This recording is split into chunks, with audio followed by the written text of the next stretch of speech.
Well, hi, everyone, and welcome to Alzheimer Speaks. Today, we're going to do something a little different. For years, I have been doing a program called Dementia Chats, which is about raising the voices of people living with dementia.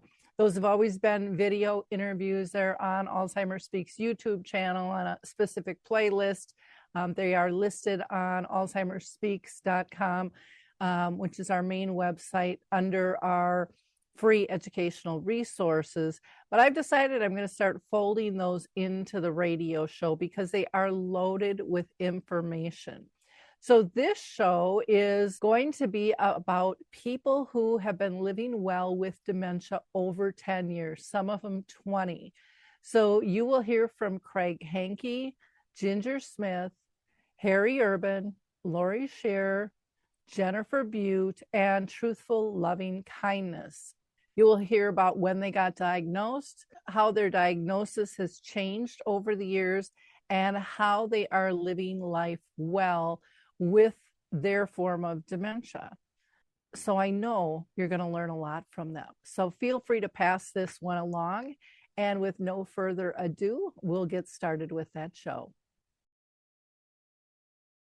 Well, hi, everyone, and welcome to Dementia Chats. Today, we're going to have a really interesting conversation, and all of our members here are going to talk about how they are living with dementia after 10 years, especially given so many are given a diagnosis of 5 to 7. I think we're going to break some myths here and be able to teach people how to live a positive, engaged life.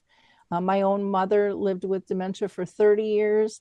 And, there's a lot of hope out there that I don't think is getting through. So for those of you that don't know me, I suppose I should introduce myself too. I'm Laurie LeBay, the founder of Alzheimer Speaks. And again, I got into this industry because of my mom and feeling a lack of hope. And Dementia Chats is here to change that and really, really lift you up and give you some everyday in the trenches, real practical skills, ideas, and insights as to living with dementia. So we're going to go ahead and have all of our guests here on our panel, which I call our experts, because they're the only ones living with the disease. They know a heck of a lot more than the rest of us. So they're going to introduce themselves, then we're going to get on to our conversation. So Jennifer, you want to start? And if you don't mind telling people when you were diagnosed, that would be helpful too. I'm Jennifer Bute. I live in England, across the pond, and I was diagnosed in 2009, but I thought I had it before. Now I took early retirement, and it took 3 consultants to agree. Okay, wonderful. Thank you. Harry, how about you? You want to introduce yourself and let us know when you were diagnosed? Yeah, my name's Harry Urban. I live in Pennsylvania. I was diagnosed around 2002 with Alzheimer's, but my diagnosis is I'm showing more signs of vascular dementia. Okay, thank you. Laurie? I'm Laurie Scherrer, and I received an official diagnosis in August of 2013, but my husband and I both know that the dementia started probably 4 years before that I was definitely showing signs. And I live in Alabama, and this is Little Dog, my service dog. And it's great to be here. Thank you. Great, thank you. Ginger, you want to introduce Hi. yourself? I'm Ginger Smith. I live in beautiful Northern California. I've diagnosis officially about 8 years ago, at first with Parkinson's, then it went to frontotemporal, and then it went to Lewy body, and then it kept changing, and right now it's mild cognitive impairment. Okay, great, thank you. And True. Full legal name, Truthful Loving Kindness. My symptoms began dramatically in February 1999, but I was only 31 years old, and so they had to try on a lot of different possible causes for what was doing it instead of dementia. And then in 2012, I got a tentative diagnosis of dementia, but then they switched it, and now I'm still being called mild cognitive impairment, although my neurologist has recently said, I agree, this is not mild cognitive impairment. And so it's up for the roller coaster again. Great. Thank you. And Karen. Hi, Creaky Karen. I was diagnosed in 2014 initially with Alzheimer's, and then it was changed to unspecified symptoms of dementia, and then currently is neurocognitive disorder with probable dementia. I live in Corpus Christi, and there you have it. Wonderful. Thank you. Craig? Hi, my name's Craig Hanke. I'm from Wisconsin. I was diagnosed in 2014 with Lewy body dementia and Parkinson's. And that was by supposedly the second best neurologist in Wisconsin. And one of the best psychiatrists in Wisconsin agreed with her. It's been changed to MCI. The latest was last fall to MCI with Lewy body traits. But looking back, I can go back to 2006 and recognize that things started back then. So it's ever changing. Well, I think people are going to be surprised, A, that any of you even have dementia, B, that you've been living with it for over 10 years. And then also how many of you have gone through various changes of what they say it is in terms of type of dementias as well. To me, I would have loved to have known those factors when my mom got diagnosed. It would have, I think, really changed our outlook as a family in terms of what we could expect, because we kind of walked out doom and gloom, from the doctor's office. Did anybody here feel kind of uplifted and supported when they got their diagnosis in terms of information given to them? I'm seeing a lot of shaking heads. So then let's go. Oh, go ahead, Craig. No, in fact, it was quite the opposite. I think it was 3 years in, I had the doom and gloom, and things weren't going well. I wasn't concentrating. I couldn't think, beginning a lot of things, and ended up getting treated for suicidal ideations. And that was mostly because of the symptoms, terrific night terrors, hallucinations. Literally thought I was losing my mind, and it drove me to the point of, like I said, suicidal ideations. And I was treated in an inpatient for 15 days. Okay. I think that's more common than people know, because that's something that a lot of people don't talk about, but they do in these groups, much more so. I want to talk about, given that situation, which I think is really common. I mean, first of all, nobody wants to get a chronic illness. I mean, that's bottom line, for pretty much anybody that I know. But you want to be, and I think expect to be supported in terms of how do I live my best life. And it seems like that's one of the pieces that is still missing, out of the doctor's office, kind of out of the chute. Go ahead, True. I take that back. When I got my tentative diagnosis of dementia in 2012, it was from my GP, and he was very supportive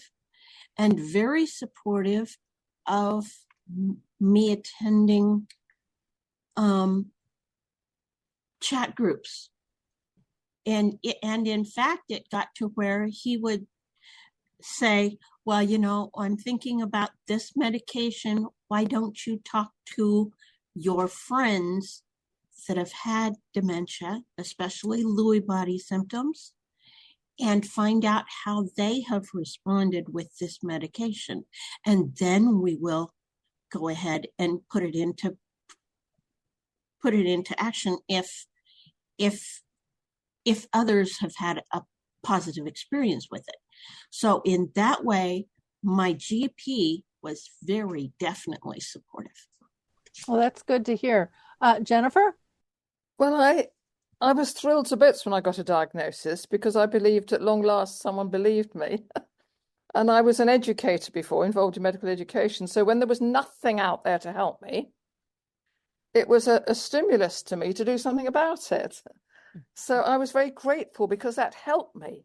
I had a purpose, and I think we all need purpose and value. So that's how it went for me. Wonderful.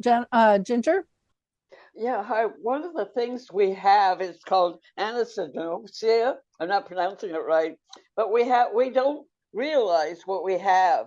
And so even though I had worked as a speech pathologist at Stanford's neurology clinic with people with Lewy body, I didn't associate it with myself. And I think programs like you and DAA and opening up this whole information about what is dementia and all that is so important, because caregivers like help True, that didn't help me. They didn't have that information. So when I finally realized what I had, it was such a shock. Mm-hmm. Great. Craig? With that, like I said, I had the second best neurologist as far as the rating in the state. She was in the Navy. She was high up on their recognition. She diagnosed me. She was fully convinced that I had Lewy body with Parkinson's.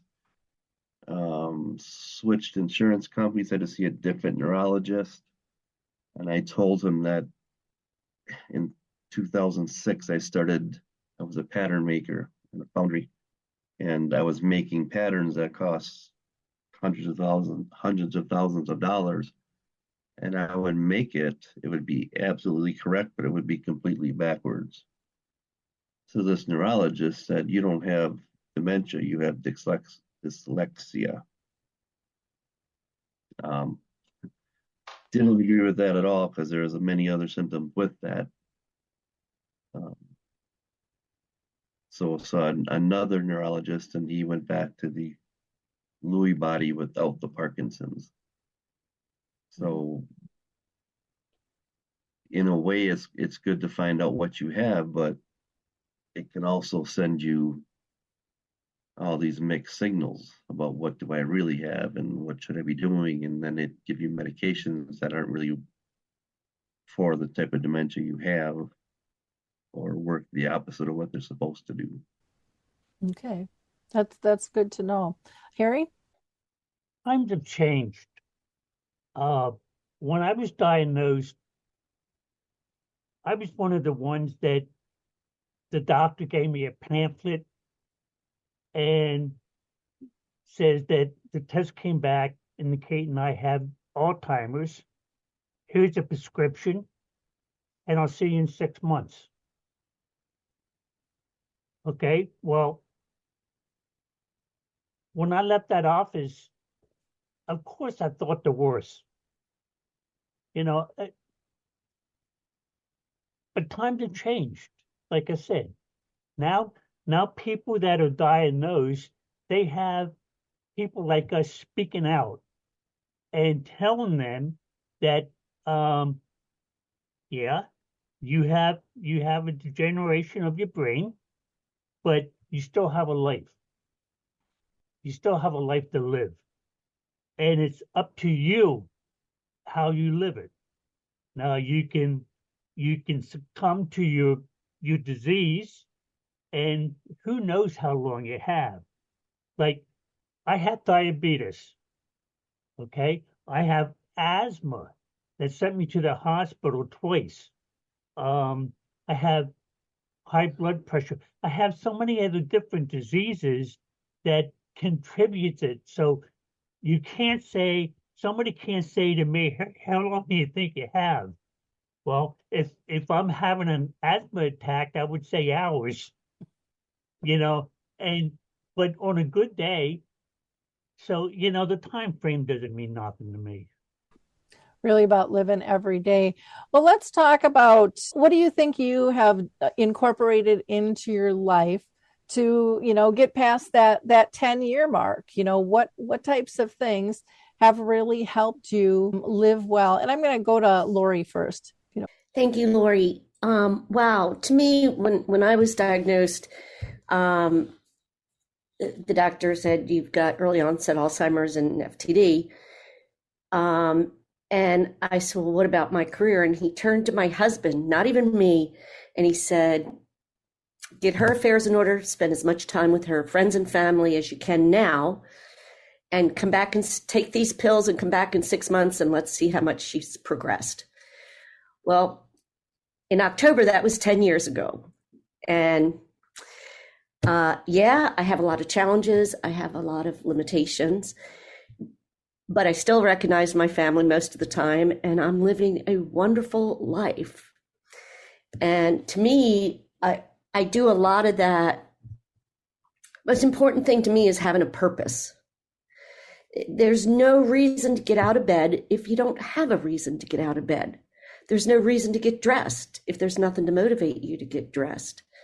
We all need a purpose in life, and it could be the purpose could be as small as buttoning our own shirt, or running discussion programs for a bunch of people living with dementia. Your purpose can be as big or as small as you can handle it. The second thing is staying positive. I look at some people that have been diagnosed, and even people that aren't diagnosed, but they go around the world going, oh, woe is me, life is horrible, I have life so bad. How can you live like that? That's not living, that's just slowly dying. To me, staying positive is just, I have to live that way. And I start by, when I get up in the morning, being grateful for everything I can see. And then to me, the other thing is strategies. My husband and I have more strategies than I can tell you, because they help me to stay somewhat independent. Strategies as small as the way I have the kitchen organized so I can actually find things, which changed my life because I was one of the most disorganized kitchen people you could imagine. And now, like, everything has its neat little place and is in alphabetical order and whatever. But those strategies, to me, keep us going. Those are all great tips. Thank you so much for that. Jennifer, how about you? What helps you, live well and full of purpose? What have you incorporated? Well, teaching other people or helping other people, encouraging other people, inspiring other people is my passion. It's something that I found as a doctor that I did, and also, with my medical education involvement. And as you know, I've come up with this kind of thing, getting on your sledge. Those are all the things that I do. Sledge, it's the SLEDGE. So the S and the E, the beginning of it, you have to keep socially engaged. And I think it's tragic when people with dementia withdraw and shut themselves away. I mean, when I first had a diagnosis, my husband wouldn't let me go out. He was ashamed of me. And I know there are a lot of people like that. So you must keep socially engaged. The L is laughter, because I passionately believe if we have a sense of humor and we can find joy, that helps as well. As Laurie was saying, we go around being miserable. It doesn't help, does it? So we need the laughter. So the SLE, the E is exercise, of course, because it's a fact that even moving our hands around and walking, the exercise causes the release of endorphins in our brain, which help to make us feel better and help the neurons to kind of work better. So that's important. And the D, of course, a good diet, because if, we don't, if we have too much sugar in our thing, our blood vessels, the corpuscles have too much sugar in them. They're so big, they can't get through the little blood vessels in our brain, so they get blocked. Well, that's our fault. So we need to do something about that. So that's LEDG. The G is a bit of a cheat, but I couldn't remember anything else. That's the cognitive stimulation. When we first went to school, we did reading, writing, and arithmetic. And our brain said, oh, reading, writing, and arithmetic, we need new neuronal connections to work on this because we are learning. And then we forget as we get older that if we do 3 different things, or reading, writing, and arithmetic together, which isn't that difficult, because writing might be just crosses and ticks and all that kind of stuff, the brain says, oh, we're learning. We need new neuronal connections. So that's something that we can also do, which is important, isn't it? So that's the lot, I think, isn't it? And my faith is important too, but we're not talking about that at the moment. Okay. Is there an E on the end of sledge or not? Yes, the beginning and the end is the social engagement. Okay. Okay. And everything needs to be within the context of social engagement, not withdrawing and shutting oneself away and not talking to anyone or doing anything. Okay, wonderful.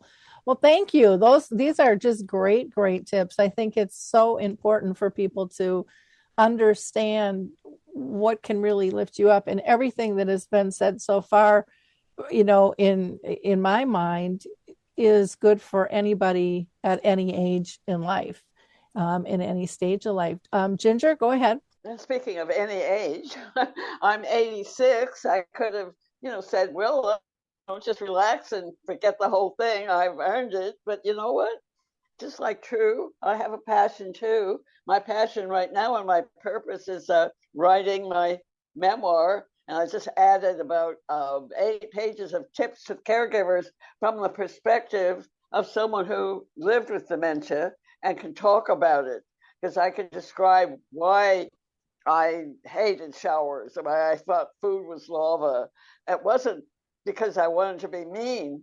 And I think if I could give caregivers hope, because they have the toughest job in the world, a hope that their loved one isn't doing this maliciously, because sometimes they think they do. My family did. They thought I was malingering, I was malicious. I wasn't. My heart was pure. And it just took a long time, and I'm still working at it. I got ghosted, still working at it, but it's so much better now. It really is. I have social engagement. I have family in my life now, and life is pretty darn good. Fantastic. Craig, how about you? Yeah, when they tell you that they told me you have 8 years to live, here's some prescriptions, get your affairs in order and send you on your way, and then they take away your driver's license. I was a correctional sergeant, so you lose your professional career. It's a huge whammy. So it can send you on a spiraling course down. But I learned to, and I know a lot of people have experienced this, you lose some family members and friends. And I think it's because they don't know how to deal with your symptoms, or they're afraid of what you might say you're due. A lot of us lose our filters and blurt stuff out. So that changes. So I learned to support myself with people like the people in this group here, because they speak your language, they know what you're going through, and they can be very supportive. Also very involved in my church, because they can be very supportive too in a different kind of way, as well as they know what I have, they know what to do. And I play handbells, and when I struggle, I have the minister's daughter right next to me, and she'll help me out with things. And so I think it's important to surround yourself with people that will understand and can help you when you are struggling. Because there are days where I'm perfectly normal, and you would think nothing's wrong with me, but there are other days where I can't remember my wife's name. So yeah, I think my point is, you support yourself with people that will and can help you. Wonderful. Thank you. Laurie? I agree with the support. I lead a number of discussion groups with people living with dementia, There's days I get on and I'm not having a good day. I'm struggling, but I look and I see all the smiles and I see all the people that even when they don't say it, they're saying, I'm here for you. I've got your back. And unless it's the people, other people living with dementia, that they get it, they understand. And so I can get onto a Zoom when I'm having a bad day. And if I don't feel like talking, I can just sit there and that's okay. If I have questions or, hey, has anybody experienced this? I know that they're going to help me. Somebody in the group is going to say, yes, I've experienced that. And we're going to come up with strategies together. And to me, group support for anyone living with dementia, that is the absolute necessary. You're not going to learn from a doctor of any sorts what you can learn from people who are actually living the experience. I think that's a really important tip that you just gave, connecting with others and learning from one another. What I have heard from all of you over all the years we've been doing this is, being in a safe place where you can be your authentic self. Everything doesn't have to be a bed of roses, and people understand and share and support and give you great ideas. And no one's out there trying to necessarily, they want to support you, but they know that they can't always fix it, but they can make it better by doing things. Some tips might fix a problem, but not all the time. And I think sometimes in the medical realm, it's we want to cure, we want to end this, but there's a lot of middle ground in between getting diagnosed and having a cure. And what you guys are talking about is living life during that middle ground. And I think that's critical. I'm going to go to Craig and then Harry and then to True. So Craig? One thing I forgot to mention was I had my idea what happened wrong because we got a cost of living increase through Social Security, and I thought I lost money on my pension because of that, but it wasn't that. What happens when these doctors change your diagnosis is he changed the wording of it. When I was first diagnosed, there's key words that you have to have in order to get Social Security and Medicare. But now this last neurologist changed the terminology of my diagnosis. Well, Medicaid got word of that and cut my pay, if you want to call it that, or my benefits, $1,300 a month. That's a lot of money. That's more than what I pay for my rent. And when you go grocery shopping, like the other day, and we had just a small cartload of things and nothing exorbitant, it was $179 for his groceries. So it's like we're fighting it. We're met with the social worker. I think her title was 2 weeks ago when they're trying to bring that $1,300 back, and what that was was for my wife to be my caregiver, because I can't cook because I forget that I leave stuff on the stove and forget it's there. I'll put something in the oven and forget it's there. I'll try cutting the grass. I'll try using a snowblower, put my hand down to shoot while it's running. And the one day I was operating a circular saw and something told me to grab that blade while I was spinning. So she's here to watch over me, and that's what that $1,300 was for.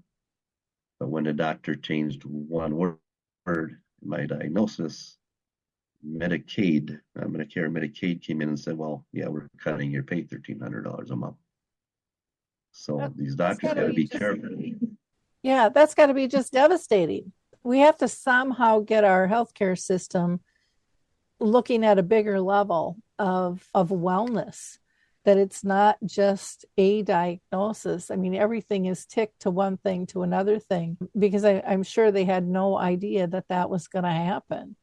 And, what a battle. And you hear that from many people when things change like that. So thank you for sharing that, Craig. Well, we called that doctor back, and he said, well, I think there's probably some work that you can do.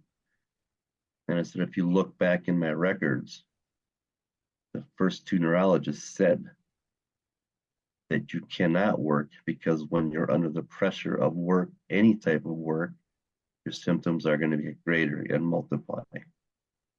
So what you did was completely screwed up my life. Now I don't know if I can afford to live where I'm living. It was, yeah, these doctors I don't think they have the whole picture, like you said, about what can happen with the change of two words.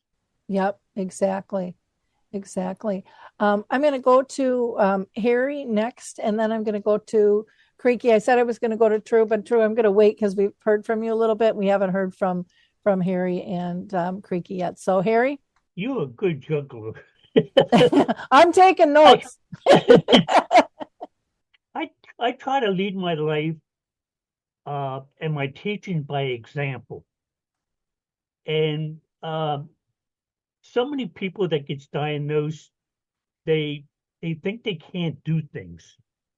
They think they can't learn new things. Well, I try to lead by example by learning new things. And like, I got into 3D printing.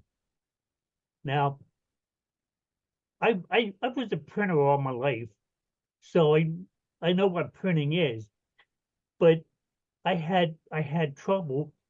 So a friend of mine, her grandson, which is 14 years old, he taught me how to use my 3D printer. And I loved it. Now, you might need assistance in your learning curve. And don't be afraid to ask for help.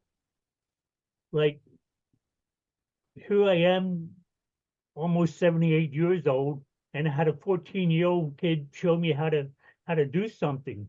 Well, a lot of times you won't accept that help, but you have to. You have to learn new things. Don't let now, if it's unsafe, or if it gets you agitated, of course somebody has to come in and stop you from doing it. But don't let anybody tell you you can't do something. And I always say, well, you can do it, but I might need help. Like with my woodworking, I love woodworking, but I thought I'd have to give up my woodworking because it's unsafe to use the power tools I had.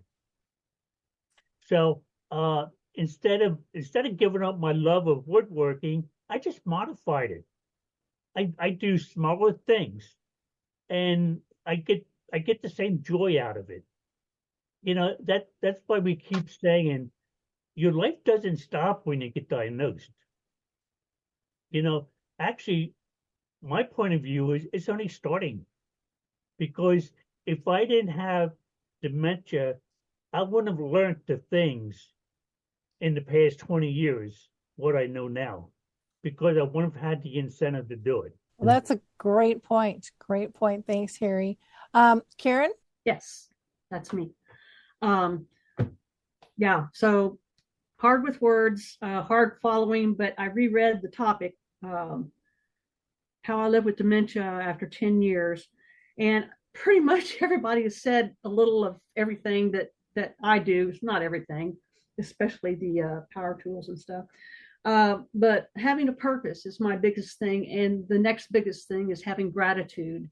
I live by my, I hate to say it, but I'm going to say it, bathroom routine, morning routine, got to get up, I got to go to the bathroom. And so on my mirror, I have a bunch of really cool mantras or affirmations.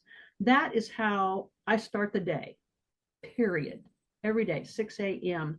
And the gratitude, the The more gratitude I have, the more I have to be grateful for. It's one of my favorite ones. And it's so true because I can focus on the negative stuff, which is what I did when I was diagnosed. My dad was in late stage Alzheimer's, and I got diagnosed with the same thing.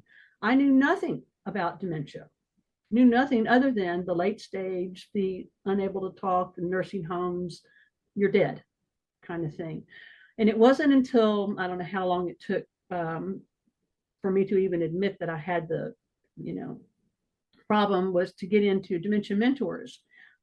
Mike Bellevue was the one that, he was the computer dude and got me into Dementia Mentors. And there's Laurie and True, and they were all laughing when I came in, and I was suicidal. Literally, I had the plan, I had everything. I was just a mess.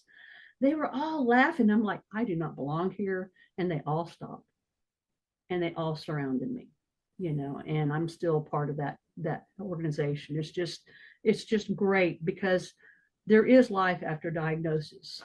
And so the routine, the gratitude, the support groups, helping others, piano. I had a full scholarship back in the 50 years ago and knew how to play pretty well. And I had recently a lithium toxicity, which put me in the hospital a year and a half ago.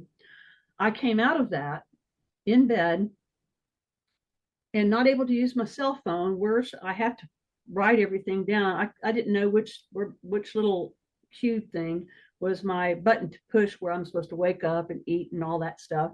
Didn't know how to use my cell phone. I didn't know how to play my piano.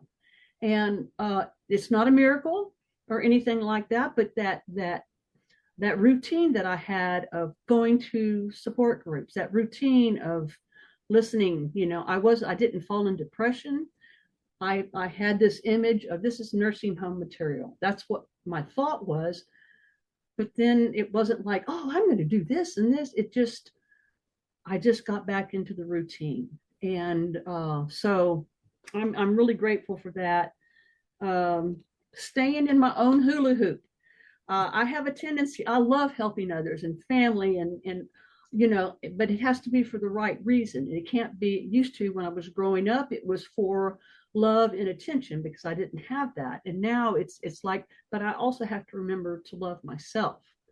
I'm backed up on paperwork. My end of life stuff isn't all done because I'm doing other things. So I need to balance my time between doing my stuff, which is very necessary, and doing others. I have a backup brain, my bub. That's Kate Swaffer's nickname for her husband. And her name is Kate. And she is the person that helps me with finances and stuff. And I also have home health, care partner, 5 hours, 3 times a week, which is so hard for somebody living alone. But I do it because she tethers me to the paperwork that I need to do that I don't do because I don't have forward thinking, if that makes any sense. So I need some structure. So also with groups, I would go into a group, and I'm in AA and other groups and stuff. What I've learned, instead of judging or commenting or getting riled up, is just to listen, take what I like, and leave the rest. I don't need to judge it. I don't need to comment. Just if it works for me, fine. If it doesn't, that's okay too. Thank you. Those were great. Thank you very much. I love your hula hoop piece. And because it's talking about that self-care, which I think sometimes gets overlooked by people. True, did you have something that you wanted to say? And then I'll go to Laurie. Go ahead and skip me. Okay, Laurie? I want to piggyback on something Harry was saying, and that was thinking I can. Through my career, I did a lot of sales and motivational training, and my favorite thing to use in sales training was the little engine that could. And throughout my life, since I've been diagnosed, I continue to use the little engine that could, because I think we all need to sometimes, when we think, oh, I can't do this today, we need to be like the little engine and go, I think I can, I think I can, I think I can, I know I can, I know I can, to get ourselves moving. And I think when we encourage ourselves, we maybe can't do everything we want to do, but I think we can do a lot more when we give ourselves the little push and say, I can do this, and motivate ourselves to do it. Like Harry saying he didn't think he could learn new things, and look at him, with a little help, with a little encouragement. He's doing many new things and running groups and just doing a fantastic piece. But we need to be saying, I can do this. I can do this. That's all. Thank you. Harry, you had your hand up? Yeah, I don't want to brag, but I reached out, and I'm an ambassador for an Italian group called Sentimenta. And here's a book that I'm in. And I met these Italian people, oh gosh, I don't know, maybe 7, 8 years ago. And they were interested in my writings. They started to follow me on Facebook, and that's when I was doing a lot of writing on Facebook. And she asked me if I would write a passage on a book she's writing. And I said, sure. So I did. And several months later, she got in touch with me again, and she said that a group of them are coming to the United States. They would like to visit me. And I said, oh, wonderful. So they came and visit, and they brought the book with them. Now, the book was in Italian. I don't speak Italian, so I'm not sure what they had to say about me in there, but they come visit me every year, and they're doing that now for the past, like I said, 7 years. Now during COVID they missed a year, but I can understand that. But I'm also an ambassador for Purple Angels in the United Kingdom, and just because you have dementia, reach out, give back. It's so important for us to give back.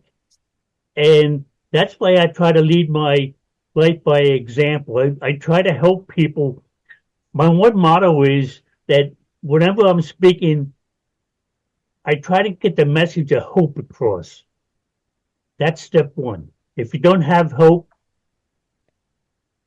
it's going to be a tough journey. And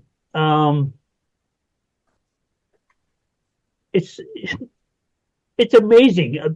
I was in a conversation with somebody from India. This is a couple years back now. And he was telling me that he wanted to learn how to start up a memory cafe. And so I was giving him some examples, and he told me that there was a woman in his village that got stoned to death because, now this is modern time. This is like, I don't know, 3, 4, 5 years ago, because they thought she was demented, and she had dementia. Yeah, that's still real common in Africa. Yeah. It's hard to believe, but once you expand your horizon and get to talking to people in other countries, you start to realize that, Harry, you're living a good life. And I've been blessed with that. And I think I'm still alive because I still have something to give. And as long as I have something to give, then I want to do it. Wonderful, Harry. You've had such a big impact. We should call out your Facebook group, Forget Me Nots. You've got a bunch of subcategories with that too for different types of groups that have helped so many people all around the world. So thank you for that. I'm going to go to Ginger because she had her hand raised, and then back to True. Ginger, did you have a comment? Oh, I guess I love what Harry said about reaching out and give and Creaky with gratitude. I was lying there in hospice dying, and my life is so much better now. I'm advocating, and I think that's really important. I'm reaching out to every single resource I could possibly do, just keeping out. There are so many beyond GAA. There's like the villages. There's next door. There's Peninsula Family Service. All of them, I've reached out, and they've been wonderful. They've been so incredibly supportive. It's out there, folks. It's just the people that, if we reach out, we get the responses that can be really helpful in the dementia community. That people can know truly that there is hope and gratitude and all those good things that we're getting because we are reaching out. In the memory cafes, if people are looking for those, they can go to the memory cafe directory.com, and that's broken down in person to virtual groups as well. But like DAA, I don't even know how many different types of groups you guys have, Laurie, with DAA, from dementia in the arts that I know we're working with in terms of doing our arts and dementia as well program, where we interview people, but where people can post their artwork and things there. But you have, well, you tell people some of the different groups just to give them ideas of what's available. We have a lot. Right now, we have 5 virtual engagement programs per week. In February, we're going to reduce those to 2 per week. So every Tuesday and Thursday, we'll have a virtual engagement, which is like music, beat, and trivia, poetry, all kinds of exciting stuff. Then we have every Tuesday afternoon, we have Drop In with DAA, which is just kind of, we get together and talk about our week, talk about symptoms, and try and help each other and support each other. Every Thursday, we have Dementia Discussions, which is topic-based. And we come up with some really good topics. We talked one time about anosognosia. We talk about sleep disorders, and we have guest specialists. In February, I forget the date, but in a few weeks, we have Dr. Brian Appleby, who's a neurologist, is going to be coming onto the discussion and talking about why is it so hard to get a real diagnosis. So that's going to be kind of an exciting topic I'm looking forward to. But then every Friday we have Faith, Hope, and Love, which is using your spirituality to help you with your challenges. In addition to that, we have Dementia Men, Dementia Women, and we kind of keep a pretty active schedule. So if you're interested, just go to daanow.org and you can enroll in any programs you want. Okay. Thank you. Thanks. Creaky? Yes, I'm just wondering, I don't do computers anymore, or really, and what I struggle with when I meet somebody new or somebody's asking, because I attend DAA and the other groups and stuff, but is there, I like to just Google dementia groups on Zoom. Is there an algorithm, or is there a directory for all the different groups that are available and the links to get to them, or a phone number to get to them? How do you find these groups? I used to have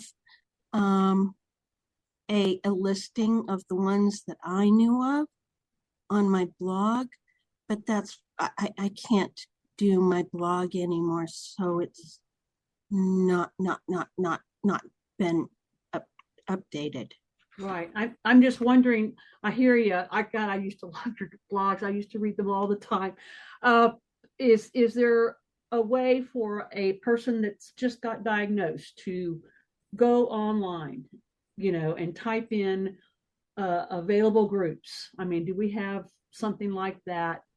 If not, we need something like that. There really isn't. We started Dementia Map, and one of them, has groups that people can put in, but so often the groups are run by volunteers, and so that never gets done because they're so stretched. And so what I have heard from everybody is it's getting into a group and once you're in a group, you hear of other groups, and but there just isn't a good spot to really go anywhere for inclusive support. And again, Dementia Map is a start. And everyone who has a group, we've got like 150 different categories.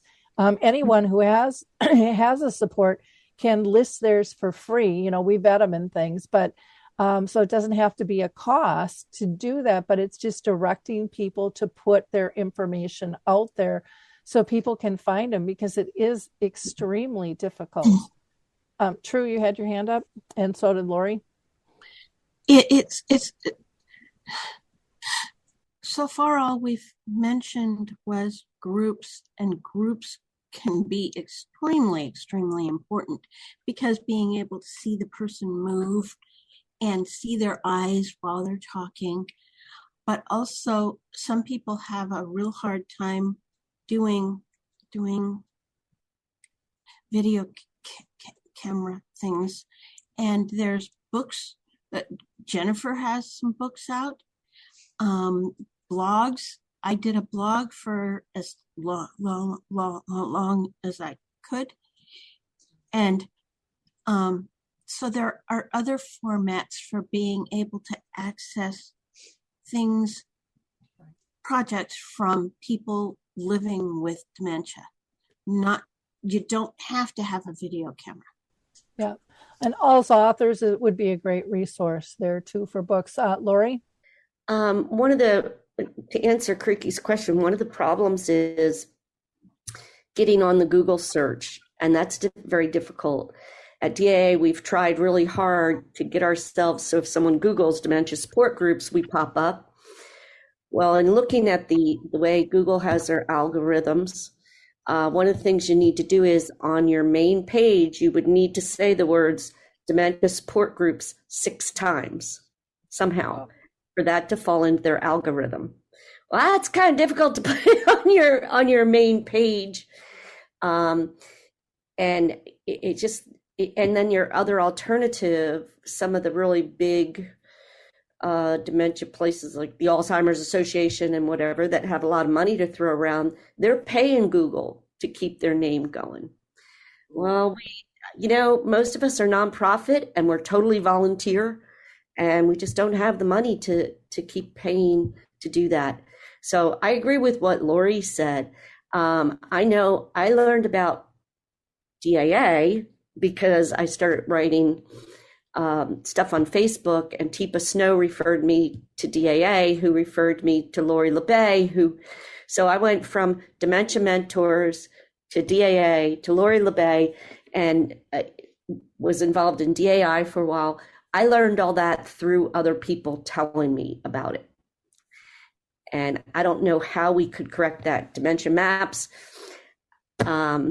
is one source, but I don't know how we could correct that unless somebody had lots of money that they started something and didn't charge nonprofits for listing all the stuff, and kept calling them and had resources to say, hey, what's your programs for this week? And I'll put them in for you. It's tough. Yeah, well, and I think it's more than just nonprofits. I mean, we have to have, in my opinion, and that's what Dementia Map tries to do, is have nonprofits, for-profits, government agencies, and then people that don't even see themselves as a resource, people living with dementia who maybe have written a book or have a blog or a YouTube channel or a group. Sometimes they don't see themselves as an organization, so they don't think that they belong, but they definitely belong in there. But it's getting people listed, and again, the time and the money and the effort makes it complicated. Creaky, go ahead. I hear what everyone's saying. I understand that it's frustrating for me, who used to program. I was a computer programmer and graphics, all that kind of stuff. When somebody comes to me, do you think I have dementia? And so I know DAA, and I know Dementia Mentor, those kind of things. But the contacts, how do they? Maybe they don't. Maybe they can't even type anymore. Maybe they just need a phone number. So I'm frustrated, and I understand, and it's a big global thing, and there's really probably not an answer but I know word of mouth really helps. I'm not able to pass that on like I would like to, like what saved me, by getting this information. The voice recognition would be helpful, but the algorithms are constantly changing no matter what it is. And so again, that's really, really hard to keep up.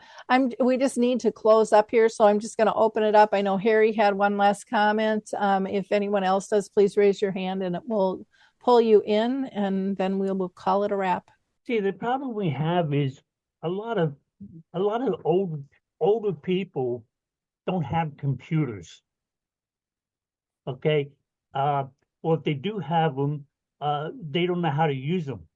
Mm-hmm. So, I believe we need a centralized places of support in our local area.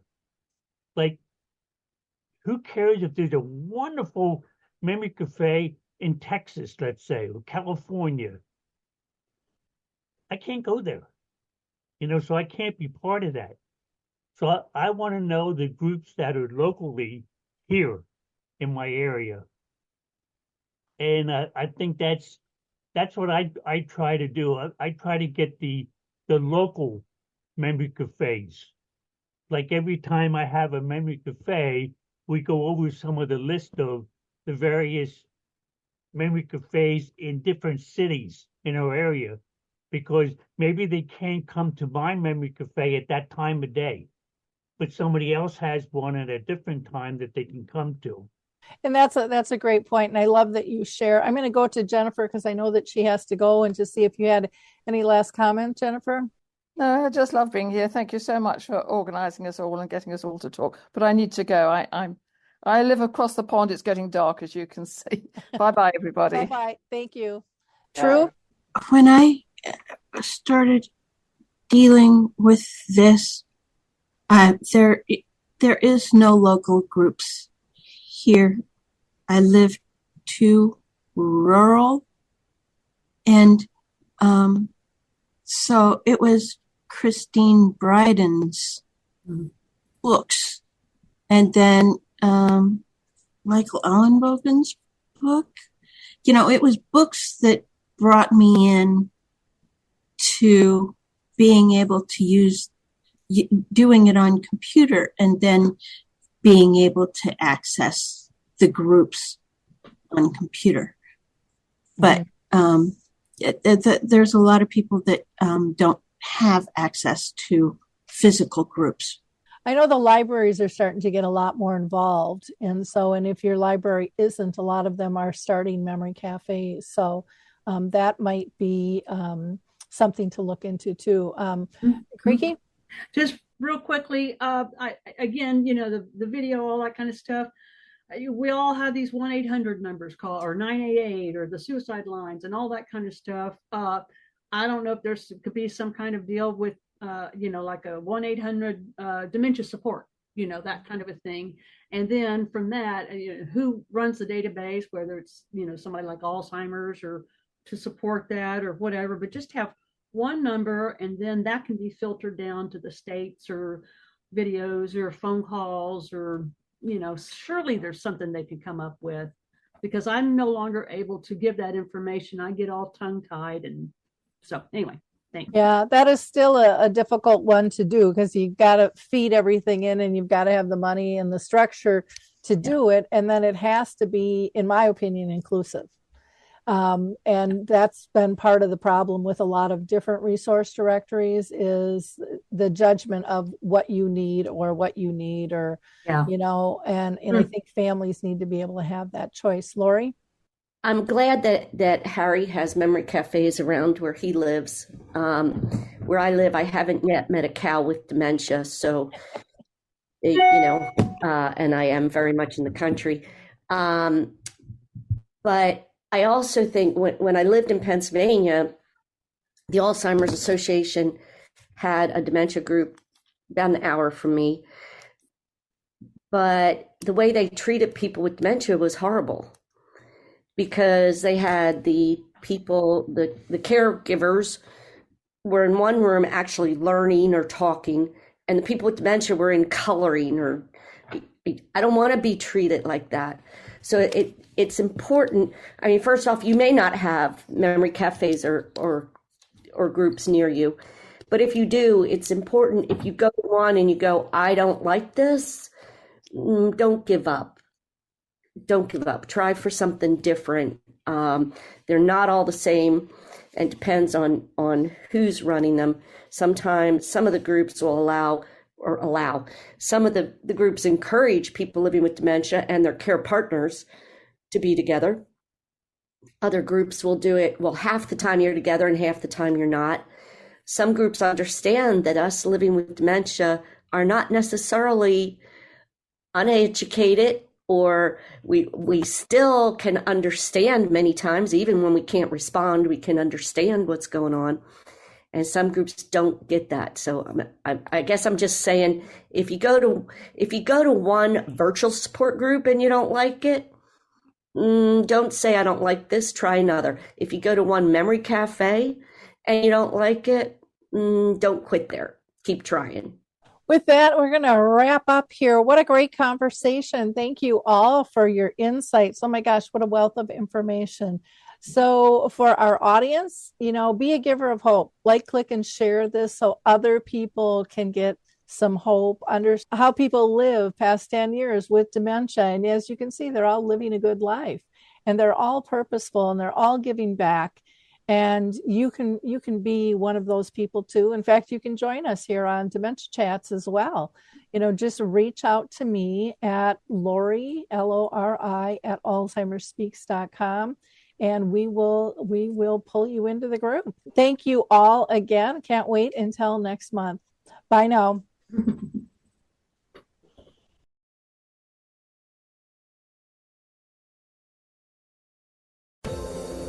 Hi, everyone. This is Meredith from the Senior Fitness with Meredith podcast, where I discuss all things for seniors, from fitness, your health and wellness journeys, how to be all over strong and beyond. I also have my mini podcast called Motivation with Meredith. It's a great, quick motivational pick-me-up for your days. Join me, listen now, search for Senior Fitness with Meredith on your favorite podcast platform.